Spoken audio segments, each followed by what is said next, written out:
shared, and I am seeing that a good number of students are in holiday mood, or they are not come for the class, or they will come late. Okay, so they will. Okay, so let us do our work. So we were working with solutions, and in the last class I was explaining to you that when a gas dissolves in water or in a liquid, we were saying that the solubility of a gas in a liquid depends upon two factors. One factor is the partial pressure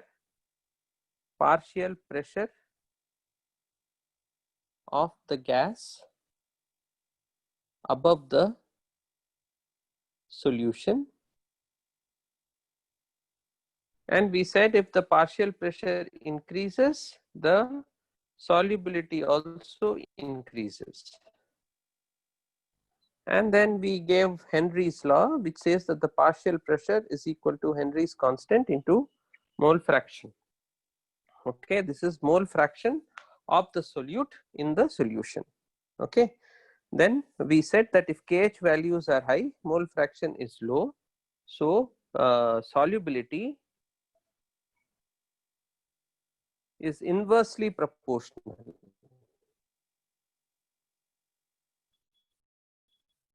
Solubility is inversely proportional to mole fraction. Okay, so this is what we said. Then we gave some logics for this. We said that look, if there is a gas above a liquid, there is a case of an equilibrium. That is, the gas keeps entering the liquid phase and there is gas which leaves the liquid phase. So there is a case of equilibrium between them. So when you increase the pressure, the equilibrium as per Le Chatelier's principle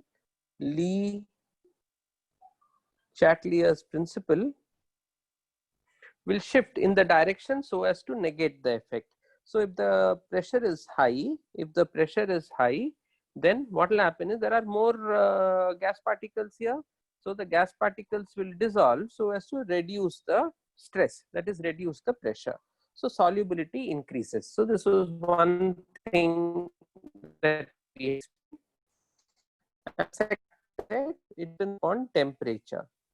So some students were quick to comment saying that if you increase this temperature, solubility actually increases, because I know that when you try to dissolve sugar in water, you try to heat it up. So when you heat it up, the solubility increases. But I am very clear that we are discussing only about the solubility of a gas in liquid.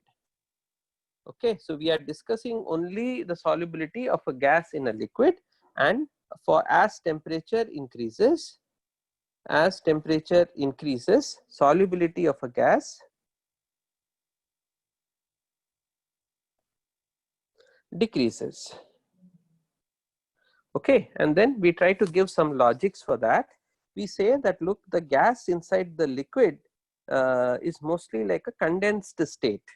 Okay, it is like a condensed state of the gas.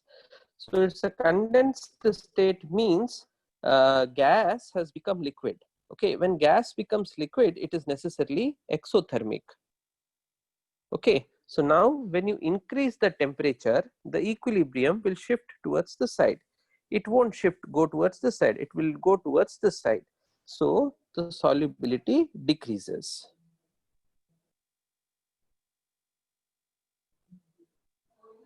Okay, so the solubility of the gas decreases as temperature increases. So we have learned, we did a couple of problems based on Henry's law. You get those kinds of questions in your board exam. So this is a very important topic, and then you get a few numericals every exam, including your JEE, everywhere you will get a question based on this. Okay, so we move on today. Today we are going to look at solutions of liquids in liquids.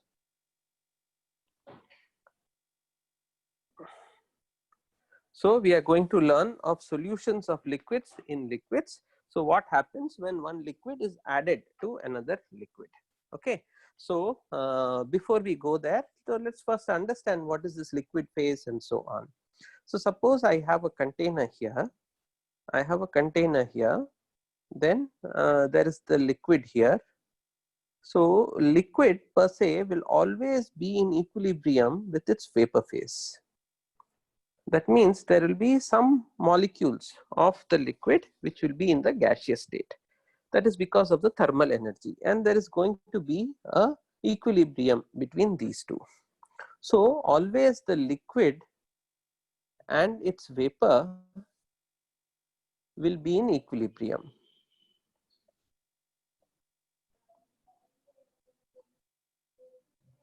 We call it vapor because ideally at that temperature it should have been a liquid, but now it's in the gaseous state. So there is a difference between a vapor and a gas. Okay, water at room temperature is a liquid, but you have water vapor because ideally at room temperature it's a liquid, so we call it. So we don't call oxygen as vapor. You will call oxygen as vapor when you go to minus 200 to 260 degrees centigrade, then we can call oxygen as vapor. So ideally, if at a given temperature a liquid substance is a liquid and then it goes to the gaseous state, we call this gas as the vapor. Okay. Now at room temperature, oxygen is not a liquid. At room temperature, hydrogen is not a liquid. Carbon dioxide is not a liquid. So these are not called vapors. Okay. So we have a liquid and we have the vapor state of the liquid, and they both are in equilibrium. Okay. The pressure exerted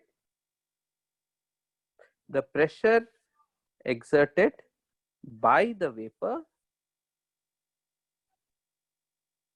is called vapor pressure.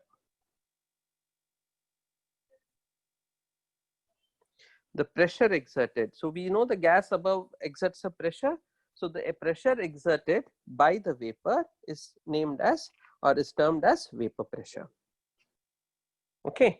So just for our definition sake, we will write down that at its boiling point,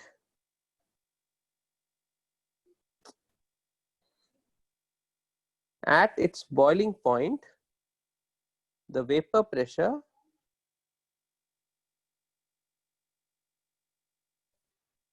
of a liquid is 1 atmosphere. Basically, what it means is that, yeah, that's the definition. This is the definition of boiling. Boiling point is that temperature at which the vapor pressure of a liquid is 1 atmosphere at STP. At, I can't say STP, at standard pressure, or at, yeah, it's 1 atmosphere. So that's more than enough. So at boiling point, the vapor pressure of a liquid is 1 atmosphere. So 1 atmosphere can be measured in terms of pascals. That is equal to 1.03 into 10 power 5 pascals. It can also be measured in terms of millimeters of mercury, millimeters or centimeters of mercury. Just for the sake of your understanding, 1 atmosphere is equal to 760 mm of mercury. Okay, 1 atmosphere is equal to 760 mm of mercury.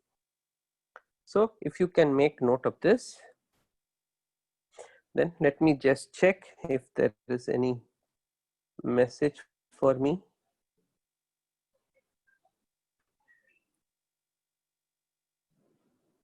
So why are we saying during exothermic reaction solubility decreases with increase in temperature? We have to learn. So A gives B. Okay, suppose this is exothermic. So first we need to know exothermic means heat is generated, heat is released. Suppose this is in equilibrium. When temperature is increased, this will move in such a way so as to decrease temperature. So which way can it move to decrease temperature? If this way it is increasing temperature, only this way it can move to decrease temperature. Okay, so A gives B. This is dissolved gas, or this is solution. So now when you increase temperature, the gas will come out of the solution. So solubility decreases.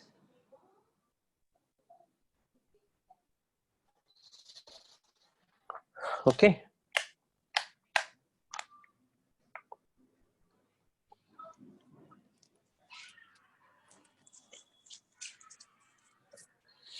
So solubility decreases. Okay. So only if there is the liquid, there will be vapors. Yeah, obviously.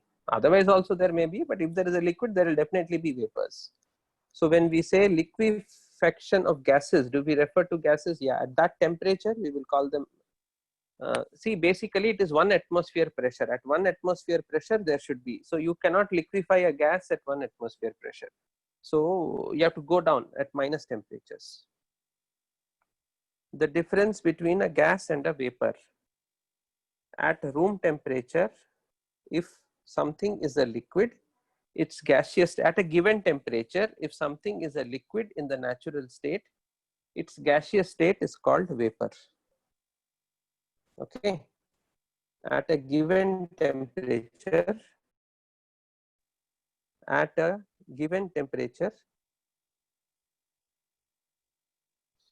if something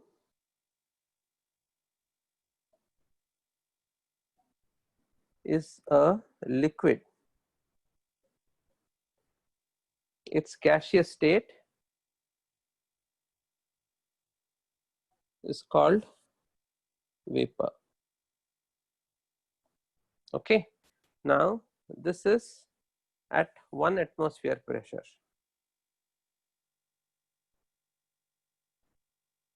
So at some temperature, let's say, I think the oxygen is a liquid at, let's say, around 173. So to be on the safe side, I'm taking minus 200 degrees centigrade. Okay. So at minus 200 degrees centigrade, oxygen is a liquid. Okay. Now at that temperature, if pressure is 1 atmosphere, if you have O2 in the gaseous form, you will call it the vapor. At room temperature, water is a liquid. So its gaseous state is called vapor. Okay. So this is the story.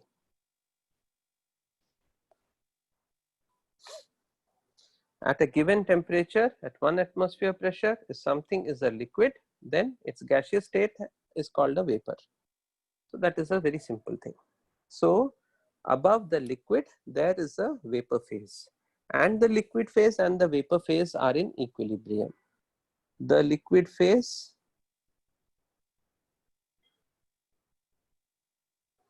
and vapor phase are in equilibrium.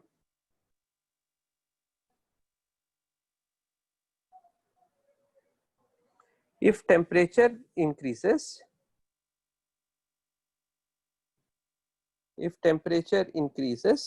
more liquid goes to the vapor phase. So vapor pressure increases. At some temperature, the vapor pressure becomes 1 atmosphere.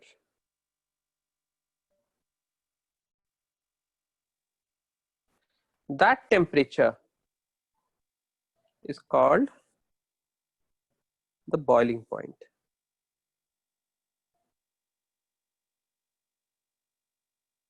So boiling point is that temperature at which the vapor pressure due to a liquid becomes 1 atmosphere. Okay.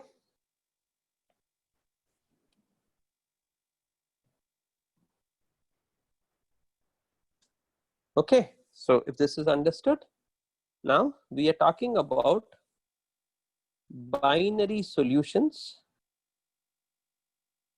of 2 liquids.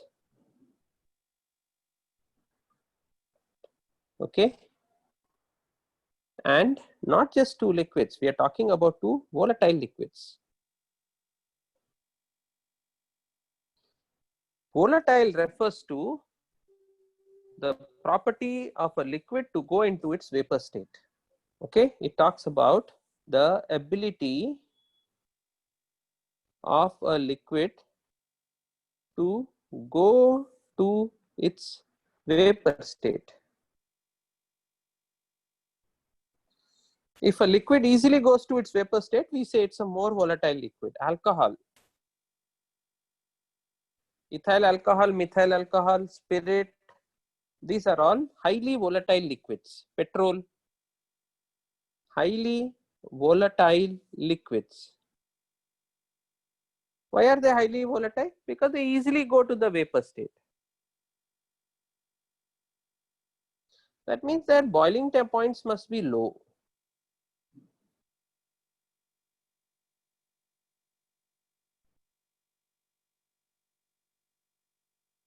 Only when their boiling points are low, you can talk about their vapor pressure in your lab. Otherwise, you can't talk. And we don't want to talk about vapor pressure at 100 degrees, 200 degrees, because that is not really what we have in day-to-day life. So, am I clear? We are going to talk only about volatile liquids. So, what is volatility? Volatility refers to the ability of a liquid to go into its vapor state. So, certain liquids easily go to the vapor state. Petrol, if you take a bike and then remove the cover, petrol tank cover, you come back after half an hour, 1 hour, there will be no petrol. Why? Because petrol is volatile. So, it goes to the vapor state and then it escapes. Spirit is volatile.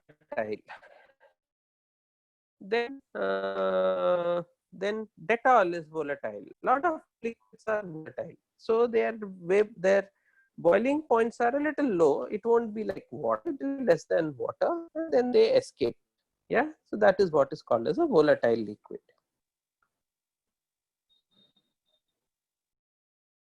Yeah, still, even if they have, yeah, your hand sanitizers are all volatile liquids. So then, if vapor exceeds critical temperature, can it be called a gas? Yeah. At 200 degrees centigrade, water vapor, we will not call it water vapor. We can call it water gas. Yes. That petrol is underground in petrol pumps. Yes. Not only that, it's also highly combustible. So you want to prevent it from accessing oxygen. You want to prevent it from if there is an accident. So because many reasons are there why petrol pumps are there underground. Okay. Okay, so 7th slide is here.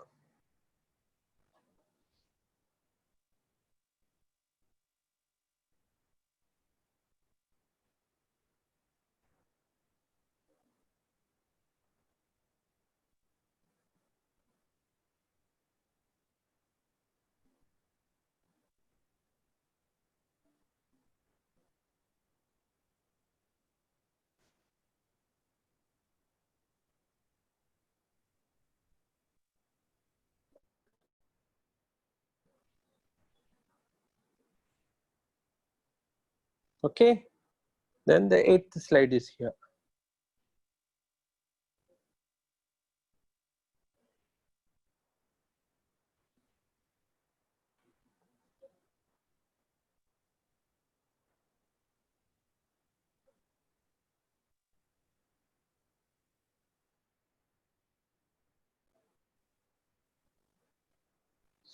Okay, so now let's go to solutions. Yeah, so we will write down or we'll understand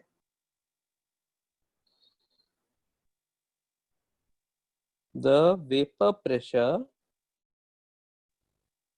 of a liquid above its solution is directly proportional to its mole fraction in the solution. This is what is known as Raoult's law, and I will explain what it means. Suppose I have a container here, okay, and there is nothing else, there is only water. So if I have some molecules here, vapor, what molecules will I see? I will see only water molecules. Do you understand? Yeah.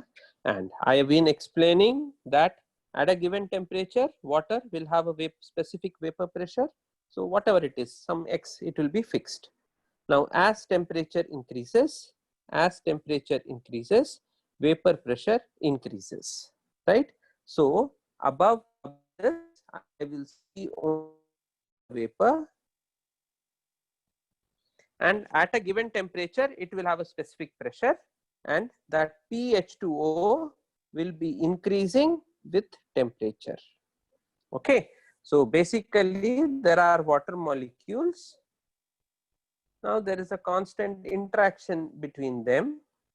Now as there is an interaction between them, water molecules going into the vapor phase, and I get only one type of vapor.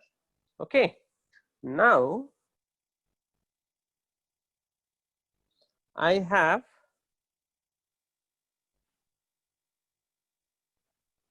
two types of liquids. Okay, I have now two types of liquids. I have water and I have another liquid. Do you see that the number of water molecules at the surface has reduced?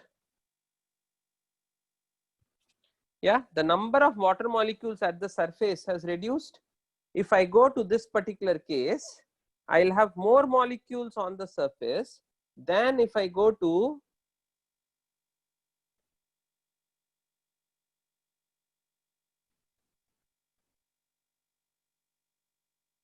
the surface here. So now, because of the reduced number of water molecules, the vapor pressure of water is found to be lower. And I am not only seeing vapor pressure of A, but I am also seeing vapor pressure due to liquid. So Raoult's law tells me that the vapor pressure or the partial pressure of the gas above the liquid is proportional to its mole fraction. And this time it is equal to some constant into its mole fraction, and this constant gives me is the ideal vapor pressure at that temperature. Okay, I'll explain again. Let's understand this. I told you that at 100 degrees centigrade, vapor pressure of water will be 760 millimeters of mercury. Okay, at any other temperature, water will have some vapor pressure, but it will not be so high, it will be something. So here it is. So as temperature increases, vapor pressure of water is this much. So at any given temperature, water will have some specific vapor pressure. Okay, at higher temperatures it is higher.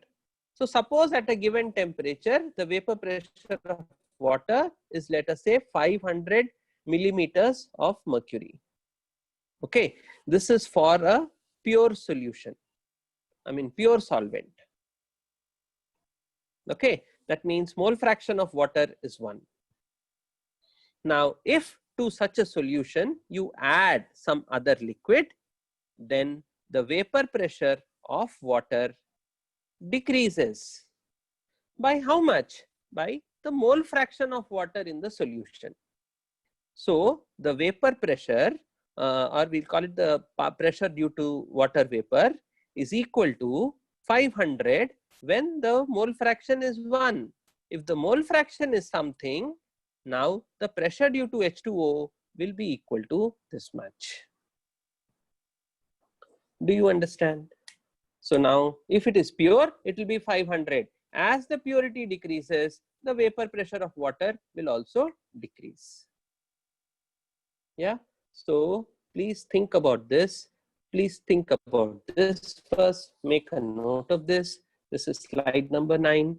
The vapor pressure of a liquid above its solution is directly proportional to its mole fraction in the solution. So as the mole fraction keeps going up, the vapor pressure goes up. If the mole fraction is 1, vapor pressure is equal to the vapor pressure for the pure solvent at that temperature. Okay, then when you add something else, the number of molecules at the surface decreases because that something else also comes in. So now not only will you see vapors of water, but you will also see vapors of the other liquid. Yeah, so there will be pressure due to the water vapor, there will be pressure due to the other liquid, but the pressure due to water vapor will be proportional to its mole fraction. The pressure due to the other liquid will be proportional to that other liquid's mole fraction. And I explained these two things together here, and I said, look, as you heat water, the vapor pressure keeps increasing. So at a given temperature, it has a specific vapor pressure, and we assumed, suppose it is 500 for a pure solvent. Now, when you take the solution, and in the solution, if its mole fraction is something, then the vapor pressure of water will be equal to that something into 500. So vapor pressure decreases to that extent. Yeah. So for the so sorry to ask you, but you can tell me, is there any? Yeah, there is a physics class today. What is the value of the constant? Does that change for different liquids? Yes, each liquid, it changes depending on the volatility of the liquid. So for gas in liquid, why is mole fraction inversely proportional to solubility? Who said it is inversely proportional? We never said it is inversely proportional. For gas in liquid, if more gas is there, mole fraction will be more. It is directly proportional. Sir, mole fraction in Raoult's law indicates the mole fraction in liquid state or in the vapor state. Well, they're trying to say both will be the same. But we are talking about the liquid state, mole fraction of the gas in the liquid state. What is K called here? Where is K in this? This is mole fraction. There is no K in this. So constant is the vapor pressure of the pure solvent. It's a vapor pressure of the pure solvent. Constant is the vapor pressure of the pure solvent.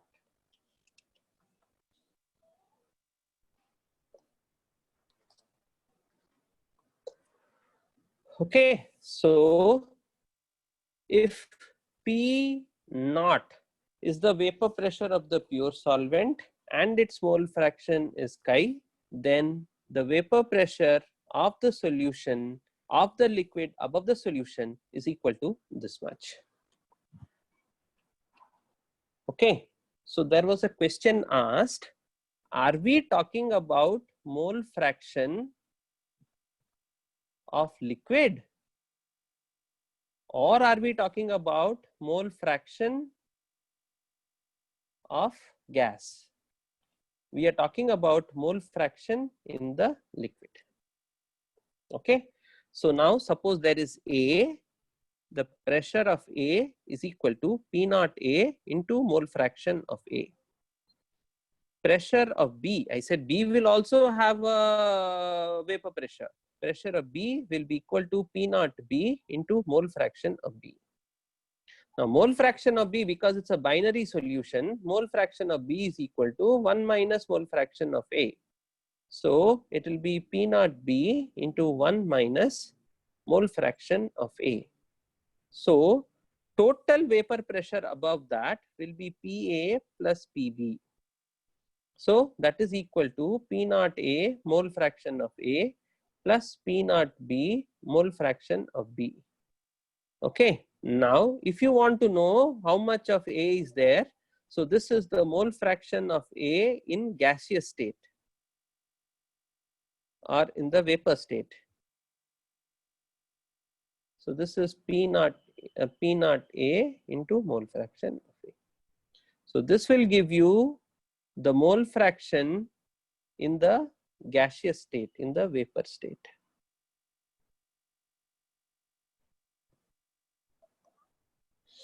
Mole fraction is nothing but partial pressure of A divided by total pressure. So total pressure is PA plus PB because we are talking about binary solutions.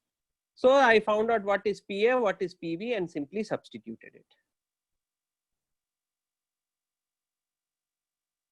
Okay. Yeah, so you may want to work it out.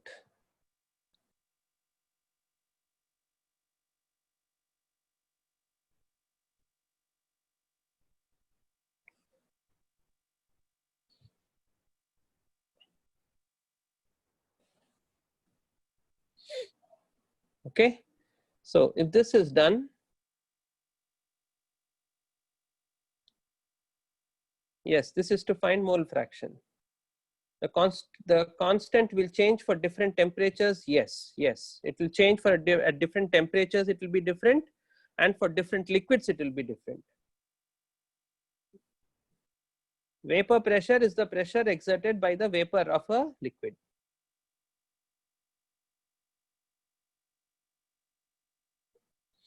Vapor pressure is the pressure exerted by the vapor of the liquid.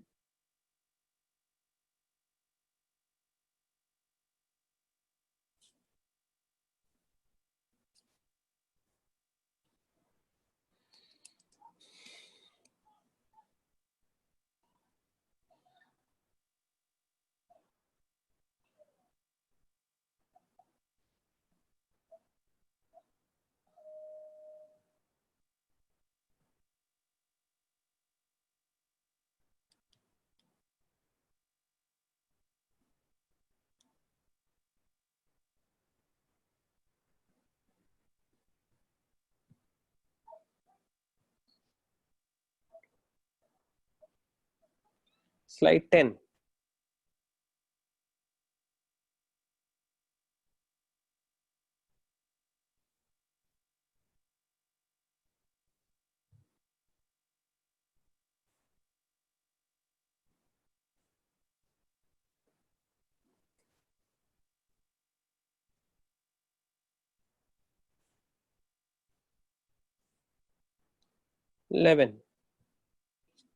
So if we work out a few numericals, things will be clear.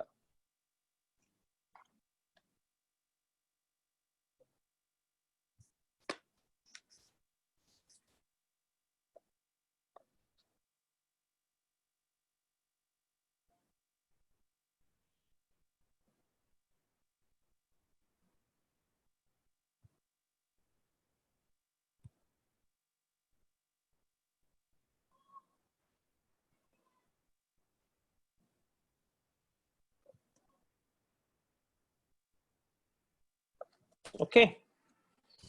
So if this is clear, chi, yeah, it's called chi in Greek. P naught indicates the vapor pressure of the pure solvent. P naught indicates vapor pressure of the pure solvent.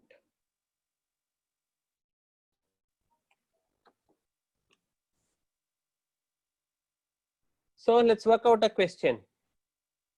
So vapor pressure of CHCl3 and CH2Cl3 are 200 millimeters of mercury and 415 millimeters of mercury.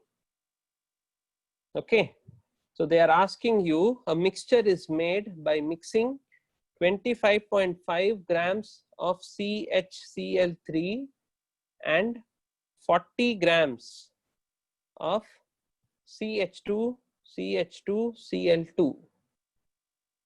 They are asking you what is the mole fraction of each component in so they are asking you first vapor pressure of each,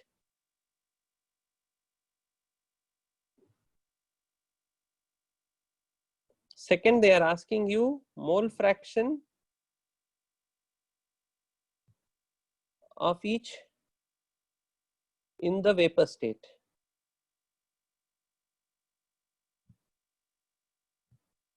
Okay, so we are mixing two liquids. One is CHCl3, which has pressure of 200 millimeters at 300 Kelvin. CH2Cl2, not Cl3, CH2Cl2, which is having 415 millimeters. Can you tell me why is it that CHCl3 has a lower vapor pressure than CH2Cl2? Why is it that CHCl3 has a lower vapor pressure than CH2Cl2? Then please answer these questions.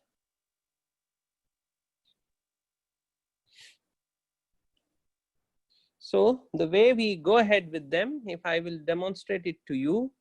So I have CHCl3. So first let me find out its molar mass.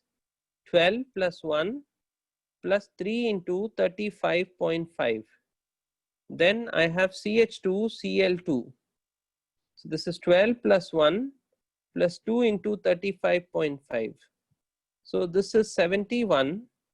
This is 13. So the total is 84. This is 116.5 plus 13. So it is 129.5. Okay. So I hope I've not made any mistake. If I made, please rectify. Okay. So it is 105. So it is 119. Okay. So it is 119.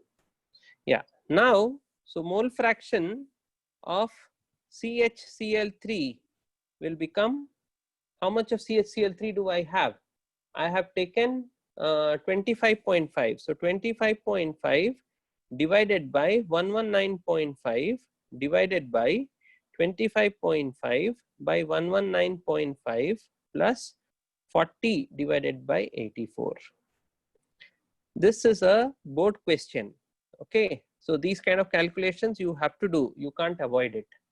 So when I work this out, okay, when I work this out, it works out to be equal to 0.312. It's a very difficult, painful calculation, but you can't do anything. So moles of CH3Cl, moles of CH3Cl will be 25.5 divided by 119.5, which is approximately equal to 25.5 by 120. So 10 comes here, 12 will go, 0.224, 15, 1. So 0.213. So the amount of CHCl3 is 0.213. For the other one, it will become 40 by 80. 40 by 80, if I work out, it will become 40 by 84. 40 by 84. So little more, little less than 0.5. Little less than 0.5. If it was 42, it would have been 0.5, right? So 8 into 2, so 0.47. Okay, I can work it out. So now I substitute that value here. This is equal to 0.2213 divided by 0.213 plus 0.47. So this is the calculation that I have done. Okay. So now if the mole fraction of CHCl3 is 0.312, mole fraction of CH2Cl2 will be 1 minus 0.312, that is 0.688. So now the vapor pressure for each. So vapor pressure, so pressure for CH2Cl2. So CH2Cl2, what is the pressure? Pressure is 415. So will become equal to 415 into 0.688. The pressure for CH3Cl will become, or CHCl3 will become 0.213 into 200. Okay, so this is what Raoult's law tells. Raoult's law tells the vapor pressure of the solution of the compound above the liquid is proportional to its mole fraction. So this is the mole fraction of CH2Cl2 in the liquid, and this is proportional to this. This constant is nothing but the vapor pressure of the pure solvent. Okay, so that is the vapor pressure of the pure solvent. These are little difficult calculations, but you are expected to do up to 3 decimal places to be able to get full marks in your exam. Yes. 0.688 is the mole fraction of CHCl3 in the compound. Sorry, CH2Cl2 in the, no, 0.683 is the mole fraction of CH2Cl2. Yeah.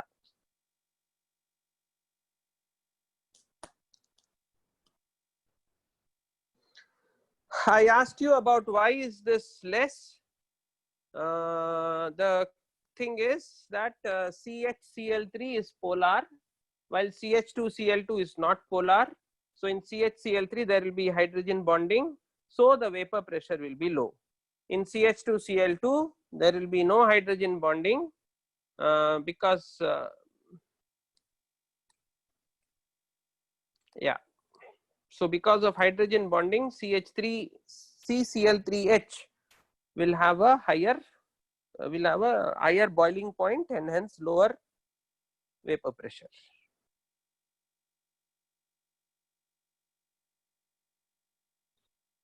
My dear friend, mole fraction is found the same way globally. We don't change anything. Mole fraction, suppose there are two components A and B in a mixture or in a solution. Mole fraction of A is equal to number of moles of A divided by number of moles of A plus number of moles of B. Number of moles of A is mass of A divided by molar mass divided by mass of A by molar mass plus mass of B by its molar mass. In this particular question, I took 25.5 grams of CHCl3. So 25.5 divided by 119.5 divided by 25.5 by 119.5 plus 40 divided by 84. So this is the mole fraction of CHCl3. Okay, because there are two components, mole fraction of A plus mole fraction of B will be 1. Mole fraction, total number of moles, moles, so mole fraction. Okay, so when you find this out, this number is found to be 0.312. This number is equal to 0.312. So 1 minus 0.312 is equal to 0.688.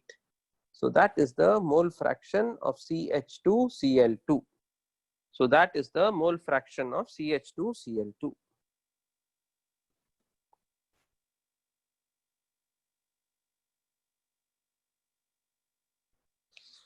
Okay.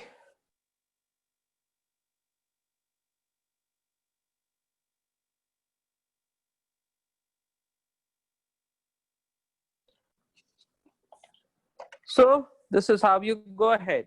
This is how you go ahead with it. So let's work out a few more questions so that we understand things a little better. But we haven't completed it. I also asked you. So if you work it out, you will get that pressure CH2Cl2 is equal to 0.688 into 415, which will give me 285.5 mm of Hg. I'm just writing down the numbers. I haven't done the calculation. This is a solved example in your book. Yeah. Then CHCl3 will be 0.312 into 200. So that is giving me 62.4 mm of Hg. Now I am asking you, what is the mole fraction of anything in the gaseous phase? So in vapor phase,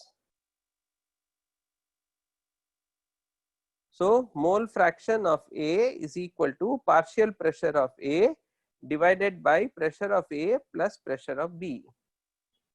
So now that we can have it, so it will be 285.5 divided by 285.5 plus 62.4. So we can find it out.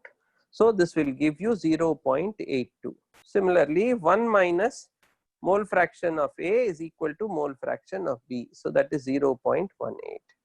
So 0.18 is the mole fraction of B, 0.82 is the mole fraction of A. Okay.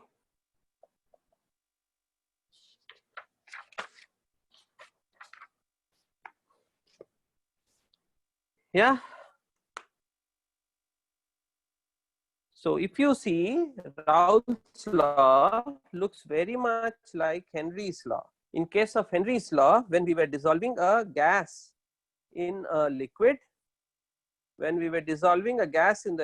we said partial pressure of the gas is equal to the KH into mole fraction. Okay. So this is partial pressure of the gas in the solution is equal to KH into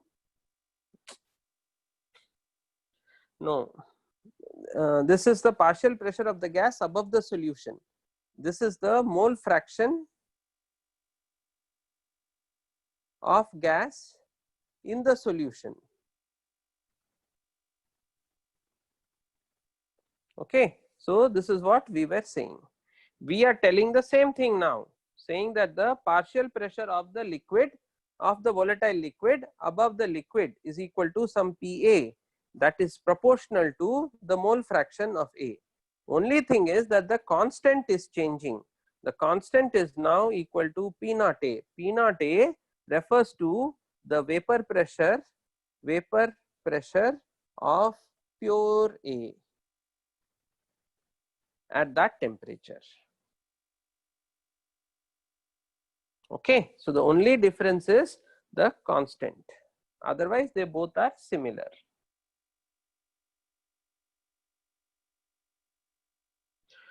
So all we think is that whenever there is a solution,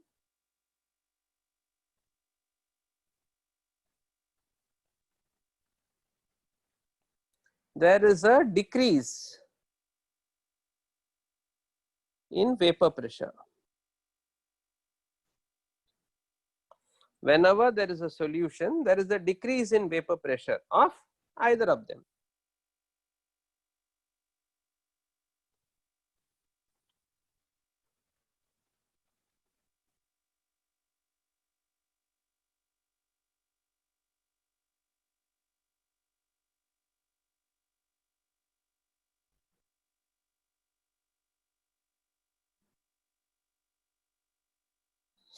Okay. So if you understand this, then let's move on. So I am drawing some kind of a graph where I am telling that suppose here I am having 0 of A and here I am having 100% of A. Do you realize that the vapor pressure is going to look something like this? So the vapor pressure is going to be equal to mole fraction into P naught of A. So it is going to look something like this. Suppose I have another component B which is 100% here and 0% here. So 100% means it will have some P naught B. This is P naught B. This is P naught A. Yeah. Now this is 100% of A, 100% of B, 0% of A. On this axis also I have 0% of B and 0% of A and 100% of A. So A I have taken it on this line, B I have taken it on this line. This is 100% of B, so it has some vapor pressure. As I move like this, the amount of B is decreasing, so the vapor pressure is decreasing. Do you understand? Now, for this particular concentration, for this concentration, what is PA going to look like? It is going to look like this, P naught A. What is PB going to look like? It is going to look like 1 minus mole fraction of A into P naught B.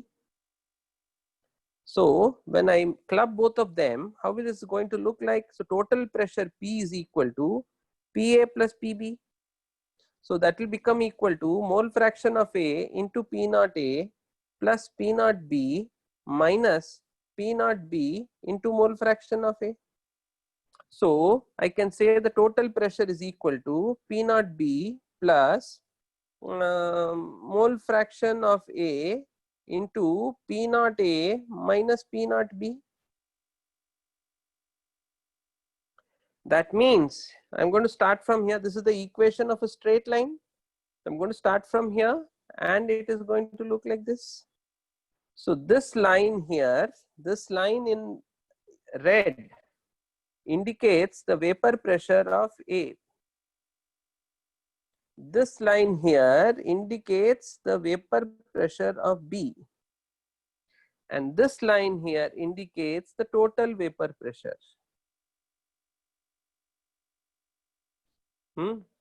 Are you able to understand? So here the mole fraction is changing. This is the vapor pressure of A.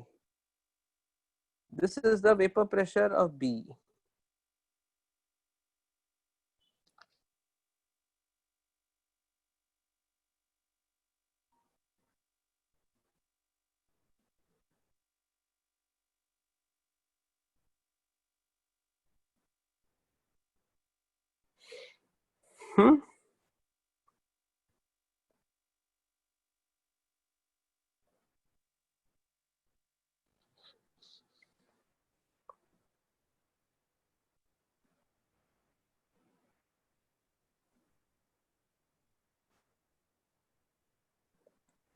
Okay.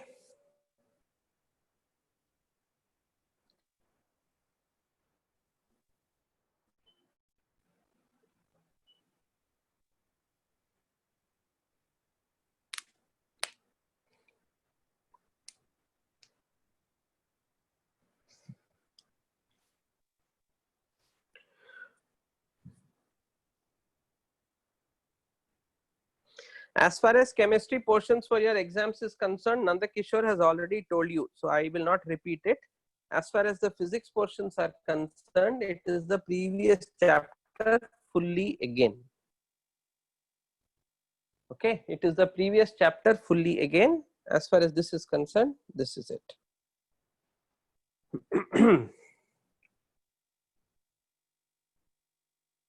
Okay, so if you guys are able to understand this, we will stop here.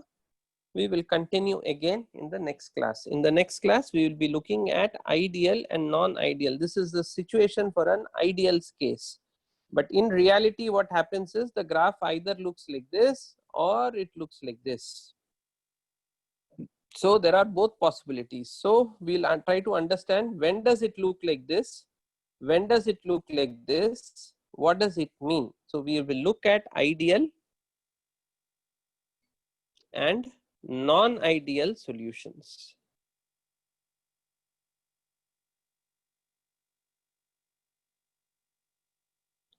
Okay, so we will look at ideal and non-ideal solutions. Yeah, so that is what. So I am done for the day. If you all have any questions, I will answer. If you all have no questions, we will move tomorrow. So why isn't total vapor pressure line parallel to? Why should it be parallel to the x-axis? Because there are two different liquids which have different vapor pressures at maximum vapor pressure of each liquid is different. So it will not be parallel. Maximum vapor pressure, both have different volatilities. Because both have different volatilities, when you combine them, the volatility is changing like this depending on how much of each you have. If both were at the same level, then it would have been a line parallel to the x-axis.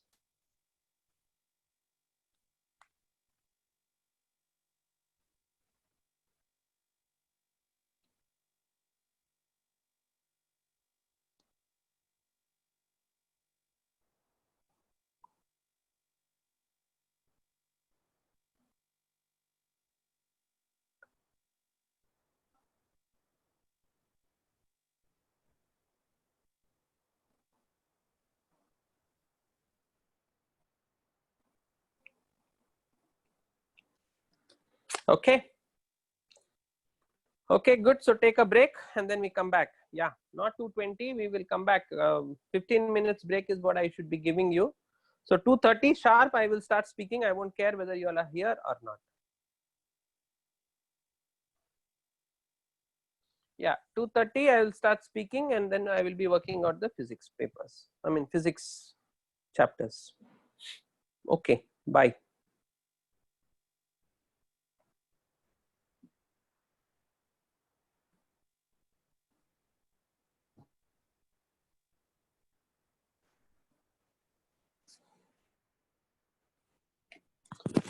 Oh God. Consider a small portion